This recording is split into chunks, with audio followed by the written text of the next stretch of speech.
ભાવનગરમાં બની ચોરીની ઘટના। ચિત્રા વિસ્તારમાં તસ્કરો 1.5 લાખની ચોરી કરી થયા ફરાર। ભાવનગર શહેરમાંથી એક ચોંકાવનારી ઘટના સામે આવી છે।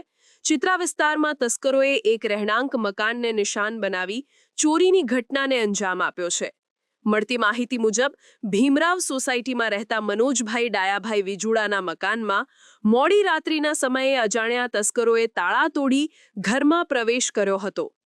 તસ્કરોએ ઘરમાં રહેલ રોકડ રકમ તેમજ સોના ચાંદીના દાગીના મળી અંદાજિત 1.5 લાખ રૂપિયાની ચીજવસ્તુઓની ચોરી કરી લીધી હતી। બનાવ બાદ તસ્કરો રાત્રિના અંધારામાં ફરાર થઈ ગયા હતા। આ અંગે બોર તળાવ પોલીસ મથકમાં ફરિયાદ નોંધવાની તજવીજ હાથ ધરાઈ છે। પોલીસે સ્થળ પર પહોંચી તપાસ શરૂ કરી છે અને આસપાસના સીસીટીવી ફૂટેજના આધારે તસ્કરોની ઓળખ માટે કાર્યવાહી હાથ ધરી છે। ભાવનગરના ચિત્રા વિસ્તારમાં બનેલી આ ચોરીની ઘટનાથી સ્થાનિકોમાં ચિંતાનો માહોલ છવાઈ ગયો છે।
સમાચારની અવનવી અપડેટ જોતા રહો નિખરતા ગુજરાત ન્યૂઝ સાથે। નિખરતા ગુજરાત ન્યૂઝને લાઇક, શેર, સબસ્ક્રાઇબ કરો અને બેલ આઇકન દબાવીને સમાચારની ઝડપી માહિતી મેળવો।